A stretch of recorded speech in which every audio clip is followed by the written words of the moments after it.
जी अस्सलाम वालेकुम। आप सब लोगों को खिलाफा पार्टी ऑफ पाकिस्तान की पॉडकास्ट में खुशामदीद। मेरा नाम उस्मान यासीन है। और इस पॉडकास्ट का जो इंट्रोडक्शन है वो मैं पहले कर लूँ, then will go through the topics that we will discuss today. इस पॉडकास्ट को स्टार्ट करने का मकसद ये था कि जब मैंने आज से 1.5 साल पहले वो एक पोस्ट लिखी थी कि भाई हम खिलाफा पार्टी शुरू कर रहे हैं, और इस पार्टी का जो मंशूर है वो सिर्फ अभी ये है कि आप बयानुल कुरान 3 मरतबा रोज़ाना 20 मिनट, कम से कम 40 मिनट ज़्यादा से ज़्यादा सुने, गौर व फिक्र करें और उसके मुताबिक अपनी ज़िंदगी को ढालें। अगर आप ये करने में कामयाब हो गए और अगर आपने बयानुल कुरान को 3 दफ़ा फिनिश कर लिया, you can join the party. उसका मेरिट है ना। अब इस पॉडकास्ट में जो चीज़ मैं चाहता हूँ, बहुत ज़्यादा लोग हैं जो बयानुल कुरान पढ़ रहे हैं, कोशिश कर रहे हैं, लेकिन ज़ाहिर है ज़िंदगी बदलने में टाइम लगता है और इतनी जल्दी चीज़ें तो नहीं होती। पॉडकास्ट का मकसद ये है कि मैं आपको लोगों के साथ बात करके, वो लोग जिन्होंने बयानुल कुरान के ज़रिए अपनी ज़िंदगी को बदला है, उनकी स्टोरीज़ आपके साथ शेयर करूं। हम यहाँ पर इन गेस्ट इनवाइट करेंगे जो कि पूरी दुनिया में नामवर अपनी अपनी फील्ड से रिलेटेड होंगे, और उनसे हम क्वेश्चंस करेंगे और सीखने की कोशिश करेंगे कि जो खिलाफत होगी आज के दौर में वो किस तरह नज़र आएगी, किस तरह दिखेगी मॉडर्न। और सबसे ज़्यादा जो अहम चीज़ है खिलाफा सिस्टम में, वह है उसका मॉनेटरी सिस्टम, यानी कि इकोनॉमी। बिकॉज़ हम जानते हैं कि सूद जो है सबसे बड़ा गुनाह है। कोई ऐसा गुनाह नहीं है जिसके ऊपर अल्लाह ताला ने इतना गज़ब अपना दिखाया गया हो कि अगर तुम ये करोगे तो अल्लाह और उसका रसूल तुम्हारे ख़िलाफ़ ऐलान जंग करता है। और मैं ये देख रहा हूँ कि इस पे कोई भी बात करने के लिए तैयार नहीं है। हालांकि सबसे यानी कि इसके ख़िलाफ़ लड़ना सबसे, मेरे नज़दीक, वी हैव द टूल्स। मिसाल के तौर पर आगे इस पे मैंने बात करूँगा मैं, और भी यानी कि मैं इसको प्रूव करूँगा कि किस तरह जो सूद है वो पूरी दुनिया में, ना सिर्फ के पाकिस्तान में या इस्लामिक दुनिया में, पूरी दुनिया में ये बाइस है वो जो गरीब और अमीर के दरमियान एक गैप आ जाता है ना, कि वो जिसको इकबाल ने कहा है कि ये अमीर लोग रात को लाल पड़ी अपनी पीते हैं और गरीब का खून निचोड़ते हैं, उनकी उसकी रगों से सारा दिन कहते मेहनत करता है, और ये वो खून रात को पीते हैं, ये जो अपने नीलन पड़ी की वाइन पीते हैं। बिल्कुल सही कहा है। तो सूद जो है वो तो हम यूज़ नहीं कर सकते इकोनॉमी में, मॉडर्न इकोनॉमी में। तो सवाल ये पैदा होता है कि क्या एक निज़ाम हो जिसमें, क्योंकि क्रेडिट बड़ा इंपॉर्टेंट चीज़ है और people should be able to borrow money. I understand, मेरी बैकग्राउंड फाइनेंस और इकोनॉमिक्स की है और मैंने इसको पढ़ाई इसलिए था कि समझूँ तो सही मैं कि सूद के साथ जो दुनिया का मॉडर्न फाइनेंशियल ऑर्डर है वो किस तरह चलता है, और हम किस तरह एक इस्लामिक मुल्क में सूद के बगैर मॉडर्न इकोनॉमी बिल्ड कर सकते हैं। मेरा भी जो ये पॉडकास्ट में बैठने का और सवाल करने का मकसद है कि मैं आप लोगों के साथ सीख सकूं। मैं कोई हरफ़ कुल नहीं हूं, मैं कोई यानी कि वो नहीं हूँ मासूम, या जैसे कि आजकल के भाई अगर आपने ये काम करना तो आपको ये होना चाहिए और आप दाढ़ी रख कर आओ। और यानी कि मैं आम आदमी की तरह पाकिस्तान से यहाँ पर स्ट्रगल करते हुए ऑस्ट्रेलिया आया था, और ऑस्ट्रेलिया में आके पहली दफ़ा कुरान का तर्जमे के साथ बयानुल कुरान को स्टडी किया, और जब आंखें खुली तो अपनी ज़िंदगी को बदला, रोज़मर्रा की हर चीज़ को बदला। घर वालों को कोशिश की, दोस्तों वगैरह को, जो मेरे पास लोग में जुड़े हुए थे, जो भी, उन सबको बोला। 4 साल हो गए हैं और जैसे जैसे मैं कुरान को स्टडी करता हूँ, रोज़ाना मैं कुरान को स्टडी करता हूँ, 4.5 साल हो गए हैं तर्जमे के साथ। मुझे ऑलमोस्ट ज़बानी याद है उर्दू में तो अल्हम्दुलिल्लाह। तो मुझे लगता है कि हमारे पास इतना ताकतवर एक टूल मौजूद है मुसलमानों के पास, ख़ास तौर पर पाकिस्तान के मुसलमानों के पास, क्योंकि डॉक्टर इसरार अहमद ने जो एक बयानुल कुरान को रिकॉर्ड किया है, वो उन्होंने हक अदा कर दिया है तर्जमे का। किताब तो अल्लाह की है, अल्लाह अपने बंदों से क्या कह रहा है, इसके दरमियान होने की किसी को ज़रूरत ही नहीं है। यानी कि कोई हाँ, इस्लाम में कोई प्रोफेशनलिज्म नहीं है, कोई मुल्लाइज़म नहीं है। डॉक्टर साहब, डॉक्टर इसरार अहमद जो कि मेरे उस्ताद हैं, उन्होंने बग़ैर अपनी दुकान डाले हुए, बग़ैर अपना सौदा बीच में मिर्च मसाला लगाए बग़ैर, जैसा कुरान जो अल्लाह ताला कह रहा है ना, वो लोगों को तर्जमा करके दे दिया है। ज़्यादा उन्होंने बयानुल कुरान में ज़्यादा उन्होंने तफसीर में भी नहीं गए, मैंने नोटिस किया, बिकॉज़ मैंने उनकी लंबी वाली तफसीर भी पढ़ी है और सुनी है। उसमें वो काफ़ी ज़्यादा डिटेल में, क्योंकि मैंने बोला कि एक एक आयत पे घंटा घंटा वो आदमी अगर बोलता रहे, क्या घंटा क्या 10-10 12-12 घंटे इल्म का समुंदर। लेकिन जो पते की चीज़ थी कि मुझे पता चल जाए जैसे कि अल्लाह क्या कह रहा है, उन्होंने तर्जमा कर दिया और थोड़ा सा समझाने के लिए पस मंज़र बता दिया। अब मेरे ऊपर है, मैं मानूँ मैं ना मानूँ, लेकिन मेरे दिल ने बात सही हो रही है। इसी तरह हर इंसान का मामला है। तो बयानुल कुरान से ही पाकिस्तान में इनकलाब आएगा, और वो डॉक्टर इसरार अहमद के कंधों पे ही इनकलाब होगा।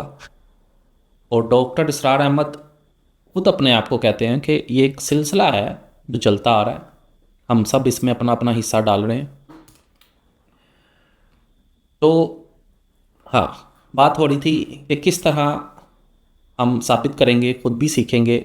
मैं वर्ल्ड फेमस इकोनॉमिस्ट को मैं इनवाइट करूँगा शो में, और उनसे क्वेश्चंस करूँगा सीखने के लिए कि मॉडर्न इकोनॉमी को इंटरेस्ट के बगैर हम कैसे डेवलप किया कर सकते हैं, और विदाउट उसको स्टैगनेट करने के, यानी कि हम ये भी नहीं कर सकते कि इकोनॉमी ग्रो ना करे, बिकॉज इस वक्त जो मॉडर्न इकोनॉमी है वो क्रेडिट बेस्ड इकोनॉमी है। तो क्रेडिट एक्सपैंड होता है तो इकोनॉमी एक्सपैंड होती है। इसमें मैं डिटेल में बाद में बात करूँगा। हाँ, तो खिलाफा पार्टी पाकिस्तान पॉडकास्ट का मकसद ये है कि हम खुद भी मंतक से, पढ़ी लिखी बातों से, जज्बाती बातों से नहीं, हर किस्म के लोगों से हम बात करेंगे, उनको अपना नज़रिया देंगे। मैं डिबेट्स, यानी कि डिबेट में मुझे बिलीव नहीं है, क्योंकि मुझे लगता है कि इंसान अपनी बात कर दे दलील के साथ, तो जिन्होंने माननी है वो मान लेते हैं। और कुछ लोग ऐसे होते हैं कि जागते को भी कैसे जगाएं हम, वो नहीं जागते। इंशाल्लाह ताला हम सीखेंगे, साबित करेंगे लोगों के सामने कि खिलाफत ही एक रास्ता है अकेला। डेमोक्रेसी, जिसको मैं कहता हूँ डीमन क्रेज़ी, ये वो शैतान इबलीस की मजलिस शोरा, जो कि इकबाल की बड़ी कमाल की नज़म है, और उसकी तशरीह के साथ एक लेक्चर पढ़ा हुआ है डॉक्टर इसरार अहमद का यूट्यूब पे। अगर आप लोगों को, यानी कि इल्म की, मैंने बताया ना, वो एक ख़जाना है, इल्म का मोती है। उसमें वो कहता है कि हमने खुद पहनाया है शाही को जमहूरी लिबास, अब जब के आदम हुआ है जाके थोड़ा खुद शनास। मैं शेर ऊपर नीचे कर दूंगा लेकिन यह है कि मैं जब भी शेर बोला करूँगा, उसको सुनाना मकसद नहीं है, उसका मतलब आप तक पहुँचाना मकसद है। तो उसका मानी, यानी कि उसने यही कहा है कि ये जो पहले लानत थी ये जो एक बादशाह था, उसके कहने पर उसके कंधों पे मैंने सारी लानत डाली हुई थी। वो जो चाहता था करता था, मादर पिदर आज़ाद, कोई उसको पूछने वाला नहीं था। तो अब जब कोई थोड़ा सा आदम और ये इंसान जो है थोड़े बहुत अक्लमंद और थोड़ा होश आ गया, जी ओए ये हम किधर रह रहे हैं, कहाँ जा रहे हैं, इंग्लैंड में पहली दफ़ा इससे, लेकिन ये 2000 साल पहले, यानी कि सोक्रेटिस का मामला आपको पता है कि उसने किस तरह डेमोक्रेसी का मजाक बनाया था। वो भी एक अलग टॉपिक है, मैं किसी जगह डिस्कस करूँगा। तो मैं ये साबित करूँगा कि डेमोक्रेसी जो है ये गोरख धंधा है, और इस तरह ये भी एक वो जो शाही निज़ाम था उसकी एक एक्सटेंशन है, उसकी एक गंदी एक्सटेंशन है, ये उससे वर्स है। बिकॉज उसमें तो हम देखते ना कौन, इसमें हमें पता नहीं चलता। और डेमोक्रेसी ख़ास तौर पर जैसे कि इंग्लैंड वगैरह और अमेरिकन कंट्रीज़ में हम देखते हैं कि ये निज़ाम बड़ा कामयाब हुआ है। उसकी वजह यह है कि उनके लिए उनका लॉ रिलीजन है। यहाँ पे मैं ऑस्ट्रेलिया में रहता हूँ, यहाँ पे इन लोगों के लिए इनका रिलीजन, इनका लॉ है, रूल ऑफ लॉ। ठीक है, and they can mend the law any time they want, ठीक है, ये उनका रिलीजन है। तो जहाँ पर लॉ एंड ऑर्डर हो वहाँ पर आप कोई भी निज़ाम लगा दो। ज़रूरी नहीं था अगर डेमोक्रेसी होती तो बस इंग्लैंड से, यानी कि जो एक पार्लियामेंट्री सिस्टम शुरू हुआ है, लेकिन मैंने बताया बीच में ब्रेक के बाद शुरू हुआ है, क्योंकि ये एथेंस में सबसे पहले स्टार्ट था, हुआ था ये पार्लियामेंट्री सिस्टम, ग्रीस में, यूनान में। तो बहरहाल हमारा हल डेमोक्रेसी में नहीं है। इकरारुल हसन उसने अपनी पार्टी का अनाउंसमेंट किया, जो कि तुर्की के फ्लैग के साथ। अपेरेंटली ये जो जितने भी हमारे टीवी के लोग होते हैं, पता नहीं क्यों ये तुर्की के साथ इतने ऑब्सेस्ड हैं। Like Turkey, I don't understand cheap Europeans and wanna be Europeans, actually इनको कहते हैं वाना बी यूरोपियंस। और इस्लाम से इनका दूर दूर तक कोई ताल्लुक नहीं है, ये भी मैं बात साबित कर दूंगा इसी पॉडकास्ट में। बहरहाल उसने कोई एनीवेज फ्लैग थोड़ा बहुत ऊपर नीचे हो सकता है, लेकिन दिखता तुर्की की तरह। उसने पार्टी का 3, उसकी बाय द वे बीवी हैं, तो 3 वोट तो उसके पक्के हैं। ये मैंने जो कहीं पढ़ा था, ये मेरा नहीं है। तो एनीवेज, जो कि मैं ये बात ठीक है कि एक आदमी, यानी कि एक से ज़्यादा औरतों से एक टाइम पे मोहब्बत कर सकता है और शादियां करनी चाहिए। ये हमारे माशरे में पता नहीं क्यों एक टैबू चीज़ है, इस पर भी इंशाल्लाह फ्यूचर में हम बात करेंगे। और उसने बिल्कुल सही किया है, मेरे नज़दीक, लाइक हाँ। लेकिन ये जो डेमोक्रेसी है, देखें डेमोक्रेसी कैसी, वो आप देखिए, माजरत थोड़ी सी स्ट्रॉन्ग लैंग्वेज के लिए, लेकिन मानी पहुंचाने के लिए ज़रूरी है कि मैं ये आपको कहूँ। मिसाल के डेमोक्रेसी एक वो रखेल है, यानी कि होती है ना रखेल, प्रोस्टिट्यूट, जो सबको फ़ायदा देती है, ठीक है, जो जो इसके साथ जुड़ते हैं, चाहे वो मुल्ला हो, चाहे वो ब्यूरोक्रेट हो, जनरल हो, जर्नलिस्ट हो, जज हो, जो जो अपनी वो जो थूतनी है ना वो इसमें डालते हैं ना, उन सब को फ़ायदा होता है, वन वे और दी अदर। और सब अपने आप को रात को, यानी ना कोई दलील देगा, नहीं नहीं हम तो बड़े अच्छे लोग हैं, हम तो बड़ा अच्छा कर रहे हैं, ठीक है। लेकिन आप देखते हैं जिस तरह सब उस रखेल से फ़ायदा उठाते हैं ना, और अपना अपना मज़ा करके ओगे, और लेकिन उस रखेल का अपना घर कभी आबाद नहीं होता, ठीक है ना। इसी तरह ये है डेमोक्रेसी, जहाँ जहाँ पर ये फोर्सेबली लगाने की कोशिश की गई है ना, वहाँ वहाँ पे लोगों ने जो जो इसके साथ जुड़ा है, उन्होंने अयाशियाँ की हैं, फ़ायदे उठाए हैं, अपने बिजनेस सेट किए हैं, अपनी औलादों को बाहर, यानी कि सारा कुछ किया, लेकिन वो मुल्क बर्बाद ही रहे हैं। पाकिस्तान सबसे बड़ी मिसाल है उसकी। चाइना एक हमारे सामने एग्जांपल है रीसेंट टाइम्स की, कि उन्होंने तरक्की की है। पिछले 30 सालों में 800 मिलियन लोग, 80 करोड़ से ज़्यादा लोगों को उन्होंने गुर्बत से निकाल के फर्स्ट वर्ल्ड कंट्री के दर्जे में ले गए हैं 30 साल के अंदर अंदर। एक बड़ी शानदार चाइना का जो एक राइज है, उस पर भी इंशाल्लाह हम डिटेल में मैं जाऊँगा। वो 996 उनका फार्मूला में 996, सुबह 9 बजे से लेकर शाम 9 बजे तक वो काम करते हैं, हफ्ते में 6 दिन, जो उनका फार्मूला है, अभी बता देता हूँ। एनीवेज, लेकिन डिटेल में इंशाल्लाह बात करेंगे। तो डेमोक्रेसी जो है वो हमारा हल नहीं है। इमरान खान साहब ने, आपने देखा है, अगर कोई कर सकता था तो इमरान खान कर सकता था, ठीक है।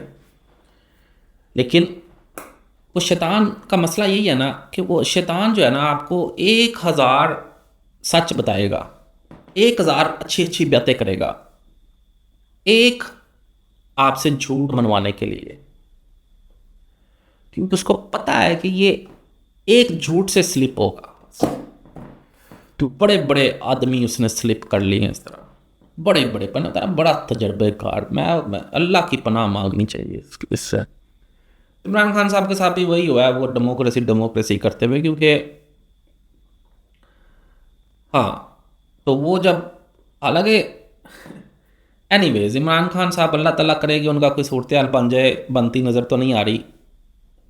तो क्योंकि इस वक्त जाबरी तौर पर, लेकिन हर पर ये साइकिल्स हैं, ये साइकिल आप देखिएगा कि जो इस वक्त जाबिर हैं, आज से 3 साल बाद इनके साथ क्या होना है, इनके साथ जो चीज़ें होनी है वो, हाँ, I can't even begin to explain right now. बहरहाल हमारा मकसद ये है कि करने का, हमने करना क्या है। वो कहते हैं ना कि बड़े लोग थे, तस्वीर को देख रहे थे, तस्वीर में नुक्स निकाल रहे थे, वो जो पेंटर की, तो उसने पेंटर ने कहा ना कि भाई ये लोग कलम ठीक कर, तो फिर नहीं कोई आ गया है। तो हमारा मकसद ये है कि हम अपना वर्जन रखें कि हमारे नज़दीक क्या निज़ाम होना चाहिए, और हम लोगों की तरबियत करने की कोशिश करें, जो कि इमरान खान साहब ने नहीं की थी। एवी लेक्चर किस्म के फवाद चौधरी यानी कि लाहौर में बाहर होने चाहिए, यानी कि उसका पिग फेस, उसका नज़र नहीं आता पिग फेस। लाइक इन लोगों के लिए मैं 2013 के इलेक्शन से पहले लेवियाँ लगा रहा था सिर्फ उनके पोस्टर लगाने के लिए लाहौर में। एनीवेज, ना कहीं जहाँ में अमा मिली, जो अमा मिली तो कहाँ मिली, मेरे जुर्म खाना ख़राब को तेरे बंदा अफवाह नवाज में। एंड पे इंसान इस तरफ ही आता है कि कुरान ही सच्चा है, और सारी दुनिया से मार खा के। और इंशाल्लाह ताला मैं अपने प्रोग्राम्स में ये चीज़ें अपनी बातों में साबित करूँगा कि किस तरह दुनिया के तमाम अलूम जो हैं वो कुरान 1400 साल पहले जो कह दिया था वो अपनी जगह पे खरा कहने के बाद, उसके बाद जितने अलूम हैं वो आहिस्ता आहिस्ता आहिस्ता तरक्की करते करते करते करते करते कुरान तक पहुँच रहे हैं। इल्म इवॉल्व हो रहा है कुरान तक पहुँचने के लिए। कुरान पे ब्लैक होल्स इनको अब जाके नज़र आ रहे हैं, ब्लैक होल्स कुरान ने बहुत पहले बता दिए थे। एनीवेज, तो जो ये डेमोक्रेसी है ये असल में हमारा जो ईवल है, क्योंकि जिस मुल्क में भूख और फ़क्र इतना हो कि एक बिरयानी की प्लेट या कुछ चंद, आप हमें सबको पता है कि पाकिस्तान में कोर्ट्स के बाहर 5-5 हज़ार रुपये में गवाहियाँ बिकती हैं, और लोगों के किरदार कैसे हैं। होता है ना कि हम एक देख सकते हैं कि ये मुआशरा कैसा है, इस मुआशरे में ये निज़ाम। और आर्मी का जो एक जनरल था, मुझे भूल गया किसने ये कहा था, लेकिन उसकी कोट है पाकिस्तान आर्मी के जनरल की, कि देखें हम क्या करें, पाकिस्तान के जो अवाम है वो करप्ट लोगों को सिलेक्ट कर, यानी कि इलेक्शन में जितवाती हैं, और फिर हम जब ये करप्ट लोग पार्लियामेंट में आ जाते हैं तो फिर हम इनको कंटेन करते हैं, मैनेज करते हैं, ताकि ये सारा कुछ ही ना लौट के बेच के खा जाए। उसकी बात बिल्कुल सही थी, मुझे जनरल का नाम नहीं आता इस वक्त। तो जाहिर है कि पानी में मदानी डाल के लस्सी तो नहीं ना बनती, वो तो पानी है।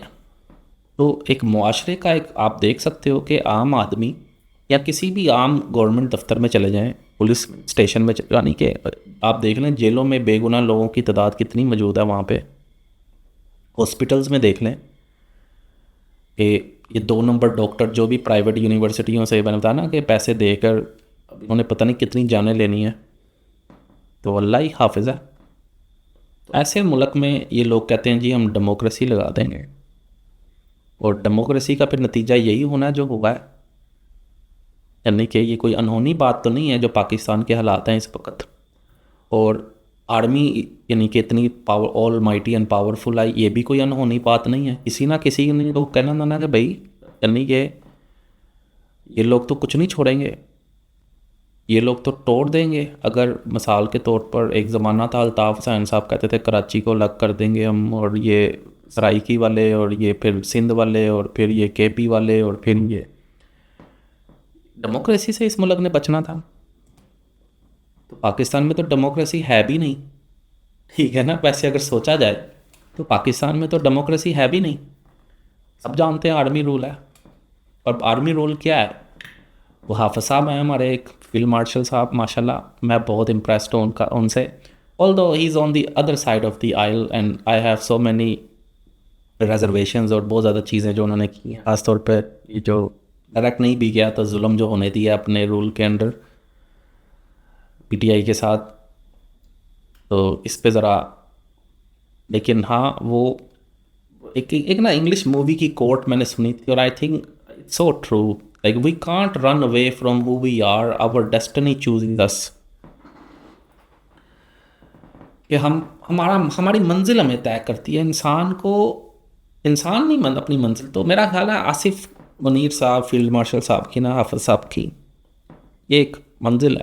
Like it was inevitable, he is perfect for the post and next few years are gonna be very interesting in my eyes. Again, मैं कोई हरफे-कुल नहीं हूँ, बट बहुत काबिल आदमी है। And hate clouds your judgement. नफरत जो होती है आपकी जजमेंट को क्लाउड कर देती है। तो नफरत में बहुत ज़्यादा आगे नहीं निकलना चाहना चाहिए। ट्रस्ट मी, मैंने ये चीज़ें सीखी हैं बड़ी एक कीमत चुका के। बहरहाल हम सब जानते हैं पाकिस्तान में डेमोक्रेसी नहीं है, फिर भी सब डेमोक्रेसी खेलते हैं। इसकी वजह क्या है? क्योंकि डेमोक्रेसी में मुल्क का कुछ बने ना बने, जो लोग इसके साथ पार्टियां बना कर जुड़ते हैं उनका बन जाता है। मिसाल याद रखिएगा वो, और इमरान खान के साथ शायद यही मामला हुआ कि जब वो पावर में आए तो उन्होंने कहा कि नहीं, ये करप्शन तो नहीं मैं करने दूंगा। और जिन लोगों ने कहा कि हमने अरबों रुपया आपके जलसों पे खर्च किया, वो पैसे हमने पूरे कहाँ से करने हैं? धंधा तो नहीं था वो, पैसे लगे हुए हमारे, तो हमने कहीं ना कहीं से तो पूरे करने हैं ना। नहीं तो फिर वो एक अलीम खान साहब अलग, और फिर जंगीर तरीन, और फिर जितने भी बड़े टाइकून और बिजनेस पैसे वाले लोग साइड पर हुए हैं। तो आपने देखा क्या हुआ। तो बात यह है कि जी डेमोक्रेसी हमारा हल नहीं है, जितनी मर्जी पार्टियां बनती जाएं। और खिलाफा कोई इतनी आसान चीज़ भी नहीं है, इसके लिए खून देना पड़ेगा। मैंने तो उस पोस्ट में लिखा था कि आई एम डेड सीरियस। लोगों को मजाक लगता है और ये सारा, आई एम डेड सीरियस। लेकिन बात यह है कि अगर हमने ये इनकलाब करना है तो फिर अपनी तैयारी करो, पहले अपने आप को बदलो। मिसाल के तौर पर हम सब एक दूसरे करप्ट लाइक अपने घर में, अपने रिश्तेदारों में कोई नहीं बात करता कि यार मेरा ये कज़न करप्ट था, मेरा ये भाई करप्ट, मेरा ये बंदा, यानी ना उनको अपने इर्द गिर्द नहीं किसी को नज़र आता। यानी कि अगर मैंने चेंज करनी है शुरू, तो सबसे पहले मैं अपने घर से शुरू करूँगा। नहीं, अपना घर भी छोड़ देंगे, अपने रिश्तेदारों को भी छोड़ देंगे, अपने दोस्त बाप को भी छोड़ देंगे, और वो लोग भी छोड़ देंगे जिनसे इनको कुछ फ़ायदा होता है। उस जब ये इन सर्कल्स के बार बार सब करप्ट, ये बंदा हरामखोर, ये बंदा हरामखोर,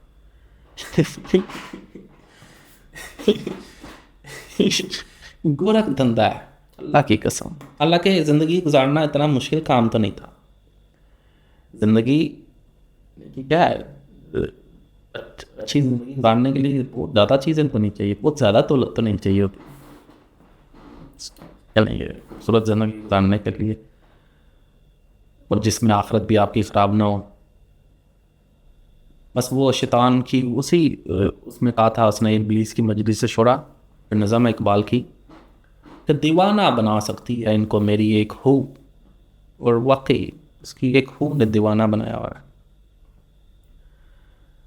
बयानुल कुरान क्या करता है?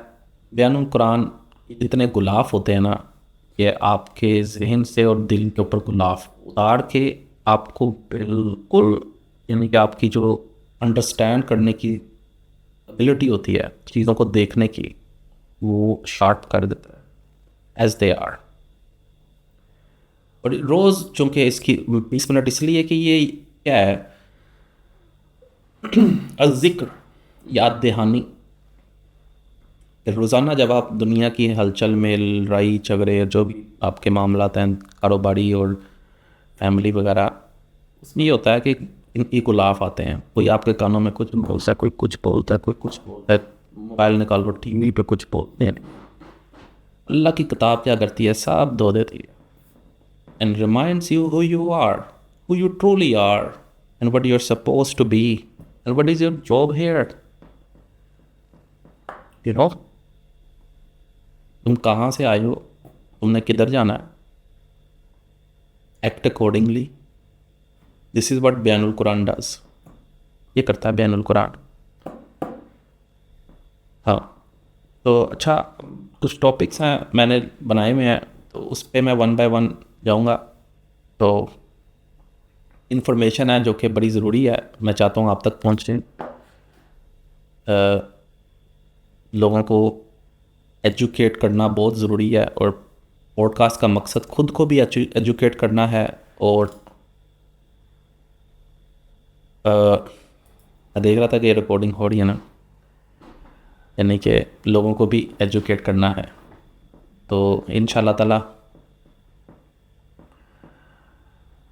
हम इसको करेंगे पूरा। मैं पूरी कोशिश करूँगा। मेरा मकसद कोई लीडर बनना, या मेरा मकसद कोई यानी कि मैं जी देखो मुझे फॉलो करो, मैं खिलाफत शुरू करने लगा, इस तरह का कुछ भी नहीं है। मैं रेगुलर कारोबारी आदमी हूँ। इट्स जस्ट दैट कि मैंने कुरान में कहीं पढ़ा था कि कोई भी आदमी खड़ा होकर कह सकता जी मैं अल्लाह का काम करना चाहता हूँ, कौन ना मेरा साथ दे। तो लोग जो उसके साथ दें वो फिर चल रहा है। तो मैंने भी यही किया। मैंने यही किया कि भाई ये काम इस तरह होना है, और मैं दलील के साथ, पढ़ी लिखी बातों के साथ, यानी कि रेफरेंस के साथ मैंने 5000 साल की तारीख जो है इंसानों की स्टडी की है। और लाइक होता ना कि मैंने डिग्रियाँ इकट्ठी नहीं की, लेकिन मैंने कोशिश किया कि मुझे इल्म से मोहब्बत की है, ठीक है। तो जितना कुछ सीख सका हूँ मैं वो आप देख ही लेंगे। लेकिन हाँ, रेगुलर आदमी हूँ, लेकिन इस बात पे यकीन रखता हूँ कि कुरान सच्चा है। कुरान दीन है, वो कुल का कुल इंशाल्लाह ताला 7,96,096 मुरबा किलोमीटर पाकिस्तान की जो ज़मीन है मोहल्ले वकू, उसमें अल्लाह का दीन इस तरह कायम होगा कि दीन कुल का कुल जो आता है ना कुरान में अल्लाह का हो जाए इंशाल्लाह। तो आसान तो नहीं है, लेकिन मैंने बोला कि कोई भी चीज़ आप करना चाहो, ख़ास तौर पर कोई बड़ी चीज़, वो कोई दुनिया का बड़ा काम, मुश्किल ही होता है। तो कामयाबी नाकामी अल्लाह की तरफ से है। मैं अपना जी जान लगाऊंगा, जो मुझे अल्लाह ताला ने समझाया, जो समझ में मेरी आया, उस पर मैं पूरा जोर लगाऊंगा। थोड़े दिन पहले आपने देखा होगा कि पाकिस्तानी जो वो एक पाकिस्तान PMLN का जो मिनिस्टर है एहसन इकबाल, वो एक इंटरव्यू में थे और उनको किसी ने आके डांटा, ठीक है ना। तो आप ये देखें कि मैं यही बता रहा हूँ कि ये डेमोक्रेसी में क्या होता है कि लोगों ने अपने अपने पपेट्स रखे होते हैं। बिजनेसमैन जो कि खुद सामने नहीं आना चाहते, उन्होंने पपेट्स रखे होंगे। और यानी कि ये जो औरतें होती हैं, जिनको मैं कहता हूँ जी गोदी वाली औरतें ना, इसकी गोदी में बैठेंगी तो देखो मैंने प्राइवेट जेट में आ गई हूँ, इसकी गोदी में बैठेंगी देखो मैं एक MNA लग गई हूँ, इसकी गोदी में मैं ये हो गया। तो आप देखेंगे कि ये बड़े बड़े जो लैंडलॉर्ड्स हैं और बड़े बड़े जो टाइकून्स हैं और जो बड़े बड़े यानी कि मगरमच्छ हैं पाकिस्तान के, वो दे अंडरस्टैंड कि this is like circus, they don't want to participate. तो उन्होंने इस तरह के पपेट्स अपने आगे रखे होते हैं, क्योंकि उनको पता है कि obviously you live in a jungle, you need to be friends with the lion, you know, and the lion keeps on changing whoever is in the parliament, and more importantly GHQ. तो anyways, हाँ, तो ये वही लोग हैं। मैंने सुना था कि कोई कह रहा कि ये आर्मी का नहीं, ये एहसन इकबाल, चूँकि आप देखो कि इस पर करप्शन के कुछ चार्जेस नहीं है, इसने कोई पैसा अपने लिए इकट्ठा नहीं किया, और मैं मानता भी हूँ इस बात को। ये पढ़ा लिखा भी बहुत है। और पाकिस्तान के बारे में एक बात याद रखें, पाकिस्तान का और हमारा सत्यानाश करने वाले गरीब लोग नहीं है। गरीब लोगों ने अपना बड़ा सत्यानाश किया हुआ, उन्होंने किसी का क्या करना है। हमारा सत्यानाश करने वाले बहुत ज़्यादा पढ़े लिखे लोग हैं, इंटेलेक्चुअल्स जिनको कहते हैं, इंटेलिजेंसिया।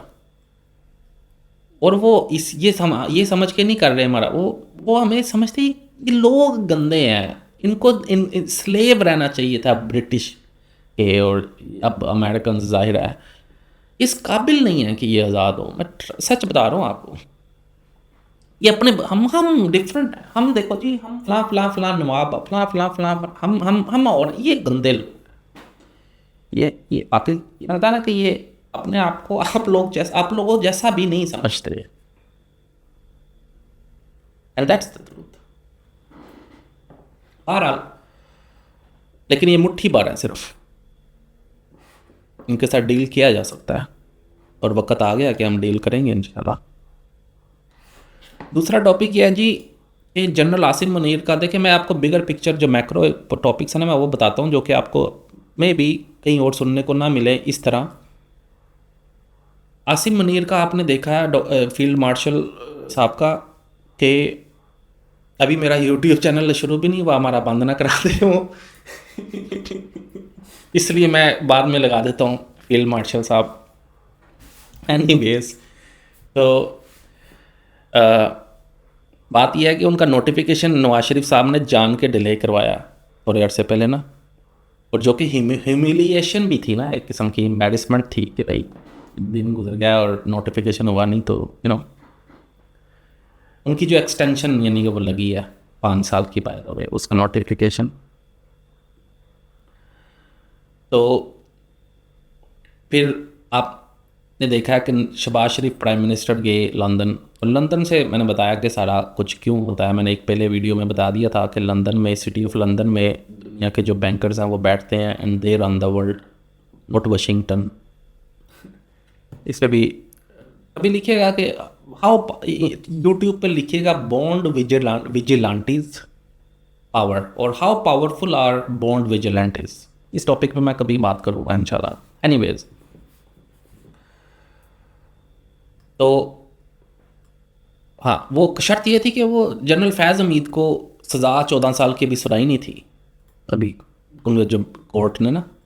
जैसे ही शहबाज शरीफ वापस आए हैं तो आपने देखा जनरल फैज़ हमीद को सज़ा की जो न्यूज़ है वो आ गई, 14 साल कैद हो गई। और जनरल फैज़ हमीद का नाम याद रखिएगा।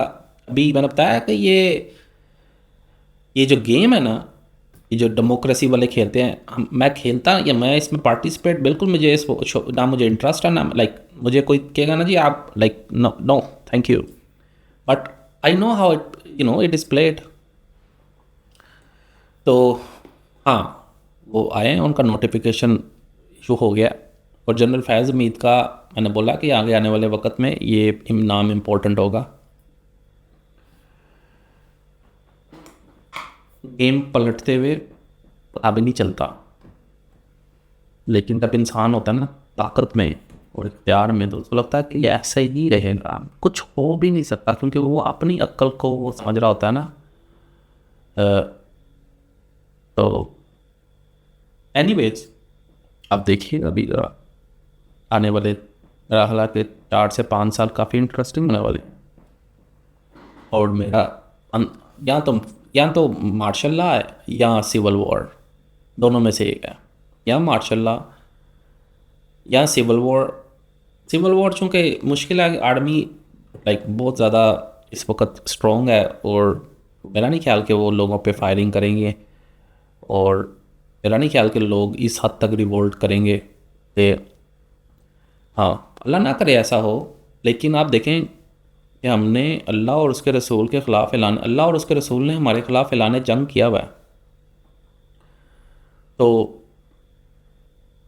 अमेरिका तो नहीं हम बनने लगे, स्विट्ज़रलैंड तो नहीं हम बनने लगे ठीक है ना। तो हाँ, अल्लाह करे जी, अल्लाह करे कि हालात ठीक हो जाए। मैं बिल्कुल भी डूम्सडे का वो नहीं हूँ प्रोपोनेंट, और मैं बिल्कुल भी यानी कि ऐसी भी बात नहीं है कि मैं ये सारा कुछ शुरू कर रहा हूँ। मैंने बड़ी इसकी प्राइस पे की है, और हाँ, मेहनत इसमें होती है, ज़ाहिर है टाइम लगता है, एफ़र्ट लगती है, पैसे लगते हैं, और अपने आप को लाइन पर रखना तो अच्छी चीज़ नहीं, यानी कि मैं बताया ना कि इतनी आसान चीज़ नहीं है।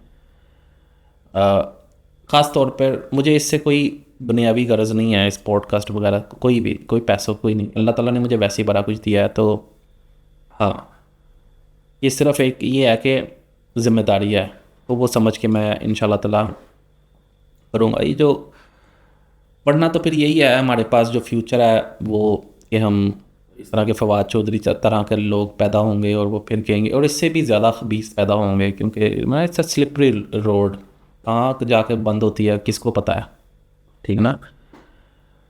एक और टॉपिक जो कि ईरान की सिचुएशन है, और ईरान की सिचुएशन खैर अब तो टल गई है, मुझे तो ऑलमोस्ट लगता था कि टॉपल हो जाएगी, लेकिन लगता है ना कि दिन गिने हुए हैं ईरान के लिए भी, जो खमीनी साहब के लिए भी। और एवेंचुअली ये जो हुकूमत है वहाँ पर, एक क्लरिकल गवर्नमेंट, जो कि religious clerical government, because they are not even religious to be honest, like Iran के जो यहाँ पर, मेरे एक डॉक्टर से भी मेरी मुलाकात, और जो लोग बताते हैं वहाँ पे जो रेफर्मेशन वाले लोग हैं, जो कि अपोजिशन है, यानी कि जो चाहते हैं कि ईरान को मॉडर्नाइज़ किया जाए और एक्सेस की जाए दुनिया, और ईरान पे सैंक्शंस लिफ्ट हों, और हम ये सब कुछ छोड़ें जो हमने इस्लाम को लेकर हमने पूरी दुनिया के साथ लड़ाई डाली हुई है। तो वो लोगों की आर्गूमेंट्स काफ़ी स्ट्रॉन्ग है वहाँ पे। ये जो क्लरिकल रिलीजियस क्लरिक वो करप्शन में इन्वॉल्व हैं, मोसाद के और एजेंट्स वो हैं। आप देखेंगे इसराइल ने किस तरह इनको घर में जा जा के मारा है वो मिसाइल के साथ। आई मीन ठीक है, आई मीन बात यह है कि अगेन वही हमारा भी यही मसला है कि लोगों की तरबियत हो तो फिर इनकलाब आए ना। लाइक अगर इमरान खान साहब GHQ पे मार्च करने के लिए कह रहे हैं लोगों को, तो ये देख तो लें कि हमारे साथ कौन लोग हैं, इनकी किरदार क्या है। जैसे बदर में जब सहाबा जब गए, यानी कि आप देखें 12 साल मक्के में, और फिर तकरीबन 14वें या 15वें साल हो रही है ना बदर, तो कितने लोग थे और कौन कौन मेहनत कर रहा था? रसूलुल्लाह सल्लल्लाहु अलैहि वसल्लम। कितने लोग निकले? 45 होके 313 थे। तो तो आप सल्लल्लाहु अलैहि वसल्लम सजदे में सारी रात दुआ मांगते रहे, अल्लाह मेरी सारी 15 साल की मेहनत आई है, अगर इनको कुछ हो गया तो तेरा क़यामत तक नाम लेने वाला कोई भी नहीं होगा। तरबियत बड़ी मेहनत से होती है, और वो एक कोर बनता है ना, उस कोर के इर्द गिर्द सारी जमात ने बनना होता है। बहरहाल तो अब तो बात टल गई है, क्योंकि वो सऊदी अरेबिया सुना है कि उन्होंने इंटरफियर किया कि हम लाइक गवर्नमेंट ने, ईरान की गवर्नमेंट ने, जो प्रेसिडेंट है ईरान के, उन्होंने कहा कि हम एग्जीक्यूट नहीं करेंगे जो प्रोटेस्टर्स थे। तो अमेरिका ने कहा जी हम अटैक नहीं करेंगे, लेकिन दोबारा कोई ना कोई रीज़न बनेगी। अब देखिएगा, ये मैं बहुत अरसे से चलता आ रहा है, 22 साल का मामला, 25 साल का ये मामला। बात वही है कि बीच में जिसका भी मुंह काला हो रहा है, आता अल्लाह की तरफ से है ना, ये अल्लाह की तरफ से मार पड़ रही है। और मेरी सिक्स सेंस और मेरी इंस्टिंक्ट ये कहती है कि Pakistan is where the buck stops. I feel मुसलमान ही जलील और मुसलमान ही पूरी दुनिया में यानी कि कटे जा रहे हैं, और यानी कि ऐसे पानी की तरह इनका खून बहा के चले जाते हैं और कोई पूछने वाला नहीं है। And I think enough is enough ना। बहरहाल अल्लाह करे कि सिचुएशन, और ये जो रज़ा पहलवी जो कि कह रहे हैं जी ये सल्तनत है, वो जो शाह ईरान का जो, यानी कि यार खुदा का नाम लेने लो और पता भी कुछ नहीं है, वो आदमी ये भगोरे लोग, यानी कि इसको इंस्टॉल किया था ईरान की CIA ने।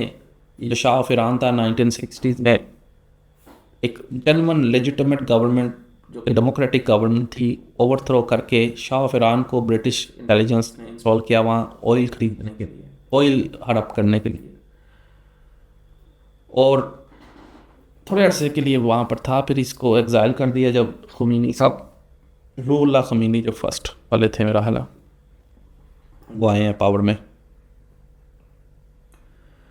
तो अब जी ये रज़ा, उसको पता भी कुछ नहीं है, इज़राइल का पपेट है वो। और आप देखें कि हाँ, पता ना जब गिरते हैं लोग तो बहुत नीचे जाके गिरते हैं, जिसको कुरान पे अल्लाह ताला कहता ना कि इंसान तुम तो जानवर और यानी कि उससे भी बदतर, क्योंकि जानवर को तो बनाया गया था जानवर, तुम्हें तो इंसान बनाया गया, तुम्हें तो अशरफुल मखलूक़ात बनाया गया था, और तुमने अपने लिए क्या यानी कि पसंद किया। तो हाँ, अल्लाह ताला खैर करे। ईरान में बहुत ज़्यादा प्रॉब्लम्स हैं। लोग जो हैं वो, मैंने बोला कि जो यंग जनरेशन है, they are not going to take it, so it's going to be one way और दी अदर। और आई थिंक पाकिस्तान की सिचुएशन भी यही होने वाली है कि एक टाइम आता है कि इनफ इज़ इनफ। अभी तो पाकिस्तान को वो ऑक्सीजन थोड़ी सी, जो यंग जनरेशन उनका सबसे जो उठता है बाहर जाना, जो कि सही भी है। देखिए मैं भी बाहर बैठा हूँ, मैं भी यानी कि कहूँ कि जी ये मुनाफिक आदमी देखो खुद बाहर बैठ के हमें बात ही जा रहा है नहीं। मैं जिन हालात में आया था, मैंने बताया अपनी वीडियोस में, और किस वजह से आया था। मैं कभी भी नहीं आना चाहता था, और यही वजह है कि जब से आया हूँ दोबारा गया भी नहीं हूँ, क्योंकि और वो भी वीडियोस में मेरी मौजूद है सारा। मैं अब वो क्या अपना राम कहानी, like nobody likes to hear others fortunes ना। Anyways, I love Pakistan to death, and I don't even know why, to be honest. Now I know why, because this is the only country that was created in the name of Islam, and Quran से मुझे बड़ी मोहब्बत है, और ये मुल्क लिया था हमने इसलिए कि हम यहाँ पर इस्लाम को नाफिज करेंगे और दुनिया को दिखाएंगे इस्लामिक निज़ाम जो है हमारा। ये एक मिसाल बनाकर, जो इकबाल की स्पीच थी ना, this is what Islam would have been and should be, ताकि वो देख लेंगे। अभी हमसे हम किसी को बोलेंगे भी थी इस्लामिक शरिया निज़ाम, शरिया को उन्होंने हर चीज़ को हमारी यानी कि नेगेटिव इतना कर दिया वह ब्रेन वॉश करके लोगों को। इस पर भी काफ़ी मैंने बातें करनी है अल्लाह फ्यूचर में। तो मैं आपको थोड़ा मैं अक्सर देख रहा होता हूँ कि ये जो मरीम नवाज साहिबा हैं और पाकिस्तान में कि जी हम कर्ज़े दे रहे हैं, हम ये वेलफेयर के काम कर रहे हैं, हुकूमत ये कर रही है और हुकूमत वो कर रही है। तो उसके लिए ना तो मुझे बड़ा दुख होता है कि यार ये देखो अपनी एक बोटी के लिए ये सारी गायें हलाल करते जा रहे हैं। तो आप ये देखें पाकिस्तान का जो टोटल डेट है इस वक्त वो 300 अरब डॉलर के करीब है, ठीक है। और हम जो टोटल फेडरल रेवेन्यू है हमारा वो तकरीबन 60 अरब डॉलर के करीब है, ठीक है ना। आप देखेंगे उसमें हमें एनुअल इंटरेस्ट जो पे कर रहे हैं हम वो 30 अरब डॉलर है, ठीक है। तकरीबन 50% जो है गवर्नमेंट का जो रेवेन्यू है 50%। आई मीन ये ऐसी है ना कि वो जो यानी कि इकबाल के किसी सी अज़म में ही उसने कहा कि ये जो मलाई है ना वो ले जाते हैं ये डाल के इंटरेस्ट में, और बेचारा गरीब जो है वो अपनी मेहनत का जो लायंस शेयर है वो इनको दे बैठता है, और खुद वो यानी कि बुरा हाल भूखे दिहाड़े। और अगर इसको हम कंट्री के लेवल पे देख लें कि आप ये देखें कि एक कंट्री का जो कमाई है, एक मुल्क की जो कमाई है वो 100 रुपया है अगर, तो उसमें से 50 रुपये हम सिर्फ सूद की किस्त दे रहे हैं, ठीक है। और ये किस्त सूद को हमारे जो प्रिंसिपल को नीचे नहीं लेकर आ रही, यानी कि जो आपकी प्रिंसिपल अमाउंट है, तो ये एक किस्म की इंस्लेवमेंट है हम पर। बस ये है कि जब after the second world war they realised, जो ब्रिटिश थे कि देखो अब हमारे पास इतने बंदे नहीं हैं जंग की वजह से कि हम इन लोगों को इंस्लेव कर सकें और कंट्रोल कर सकें, तो एक नया निज़ाम बनाना पड़ेगा जिसके ज़रिए इनको इंस्लेव किया जाए। उन्होंने यही एक बड़ी वजह थी जिस वजह से पार्टीशन उन्होंने होने दी और अलाउ की। वैसे तो अल्लाह ताला ने की थी, लेकिन दुनियावी जो अगर देखा जाए तो बहरहाल गांधी बिल्कुल तैयार नहीं था, लेकिन चर्चिल साहब की मीटिंग हो गई हुई थी जना साहब से, इवन 42-43 में वो डायरीज चर्चिल की अभी रिलीज हुई है, उसमें मेंशन है वो मीटिंग। जना साहब ने भी बिल्कुल चुप दरी रखी, उन्होंने बताया नहीं किसी को कि ये तय हो चुका हुआ है पाकिस्तान का बनना। इसलिए तो आप देखेंगे वो जो लाइन थी आई जो कि लॉर्ड माउंट बैटन को, जो कि लंदन से अप्रूव होकर पार्लियामेंट से आई थी कि यहाँ पर लाइन डाले, तो वो देखकर सभी हैरान हो गए कि ये पंजाब को भी काटी जा रहे हैं, कश्मीर का भी। खैर वो भी एक अलग एक डिस्कशन है इंशाल्लाह।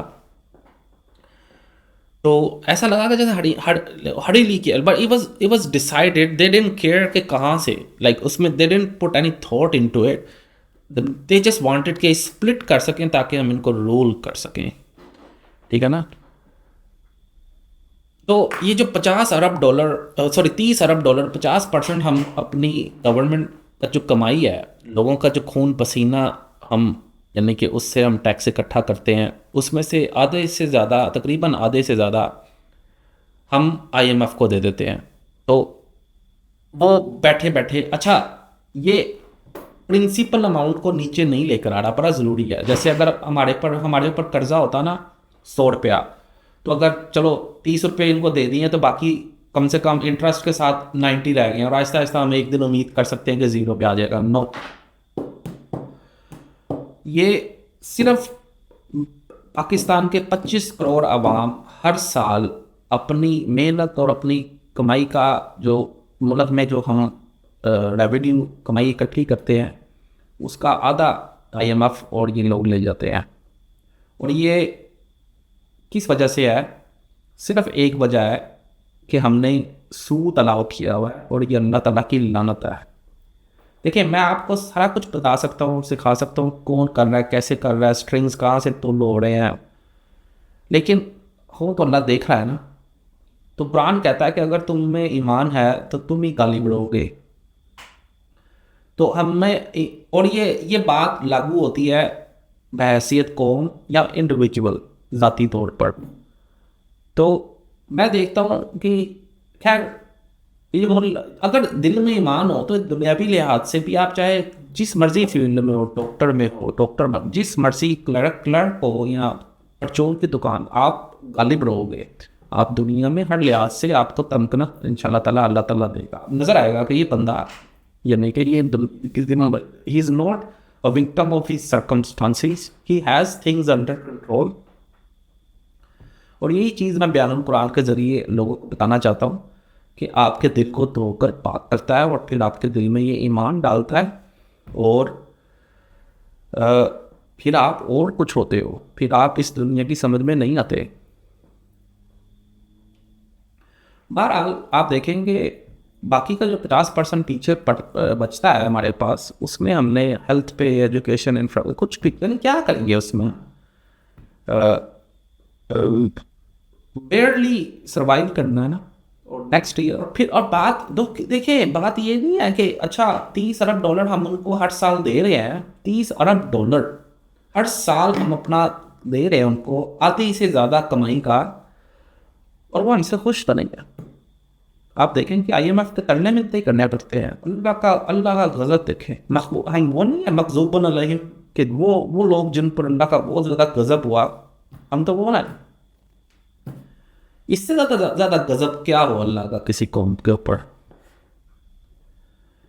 तो और फिर अच्छा देखें, जुल्म हमेशा कुरान पाक में जुल्मात यानी कि प्लूरल की सेंस में आता है, और नूर यानी कि लाइट कुरान पाक में हमेशा सिंगुलर आती है। जुल्मात जो होते हैं अंधेरे, यानी कि उनके भी शेड्स होते हैं। मैं जब पाकिस्तान से ऑस्ट्रेलिया 2018 में आया था तो 88 का डॉलर था ऑस्ट्रेलियन, इस वक्त 200 रुपये का है। तो आप ये देखें कि पाकिस्तान में जो लोग एसेट्स नहीं रखते, जिनके पास, जो कि ऑलमोस्ट 70-80% लोग हैं, वो तो जो कमाते हैं और वो खाते हैं, और वो जो कमाते हैं उसको भी ये पतला करी जा रहे हैं। क्योंकि देखिए, ये जो पाकिस्तानी रुपी है, इसकी वैल्यू डिटरमिन होती है against US dollar, because all दुनिया की सारी करेंसीज जो हैं वो पैक्ड हैं यूएस डॉलर के साथ। जैसे किसी भी करेंसी की वैल्यू तय करने का तरीकाकार ये है कि उसको यूएस डॉलर में के अगेंस्ट देखा जाए कि रेशो प्रपोर्शन क्या है। और यूएस डॉलर जो है इस वक्त दुनिया की वर्ल्ड रिजर्व करेंसी है, और जो कि backed by nothing, like it's like paper money, but why it has value. इसकी वैल्यू क्यों है? क्योंकि अगर आप नहीं लोगे तो अपाची हेलीकॉप्टर्स और F-35 and they will give you democracy. जो कज़ाफ़ी साहब के साथ हुआ या सदाम साहब के साथ हुआ या so anyways, dollar is backed by American military might, that's the only thing, petro dollar, that's another discussion इंशाल्लाह ताला। तो पाकिस्तानी रुपए को ये घर से प्रिंटर से प्रिंट करे जाते हैं। और देखें, अगर लस्सी में पानी डालते जाओगे तो लस्सी को पतला करके कितनी देर गुजारा करो, है कि नहीं? तो एक आदमी की तनख्वाह जिसकी लेट से 1 लाख रुपया थी 2018 में, अब उसकी तनख्वाह बढ़ के क्या हो 1,20,000 हो गई होनी है। लेकिन रुपए की वैल्यू, यानी कि अगर 1 रुपया जो था 2011 का, आज वो 55 पैसे मेरा हाल है, एस्टिमेट है 50 पैसा रह गया वो। तो गरीब आदमी इस तरह भी मार खा रहा है। मैंने जुल्मात बताया कि अल्लाह ताला के हम किस तरह गज़ब का शिकार हैं।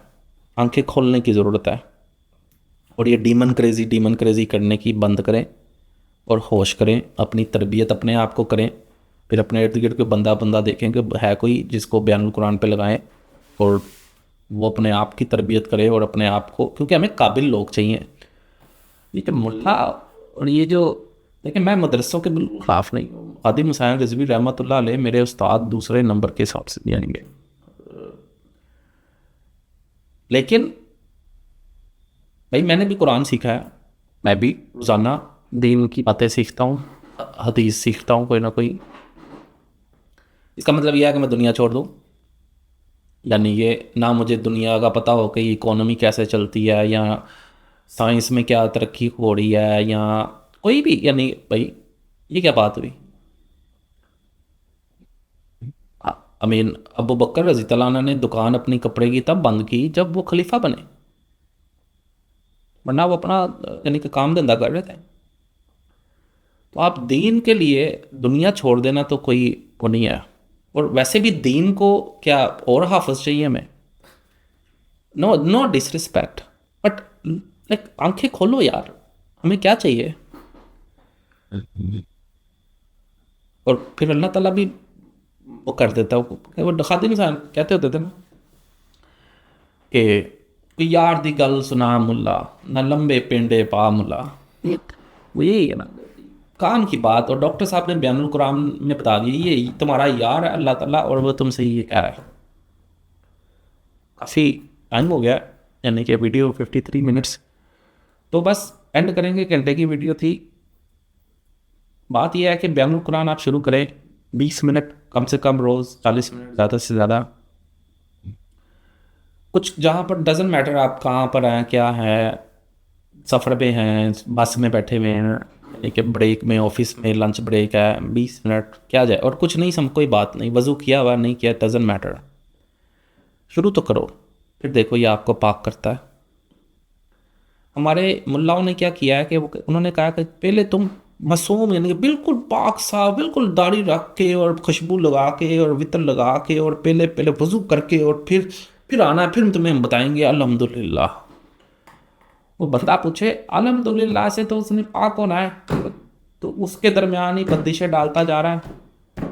तुम जैसे भी हो ना, जिस भी हालत में हो, आओ अल्लाह ताला ये कुरान, बस ये ज़हन में रखना कि अगर कोई चीज़ हो कि आपको लगे कि मैं गलत करता हूँ, कुरान ऐसा कह रहा है, अपने आप को बंदा गलत कह ले, अपने आप को बंदा बुरा कह ले, लेकिन कुरान सच्चा है, बंदा कहते कुरान, और कुरान फिर आपको भी पाक कर देगा। और ये ज़िंदा मौजज़ा है जिसको इकबाल ने कहा था।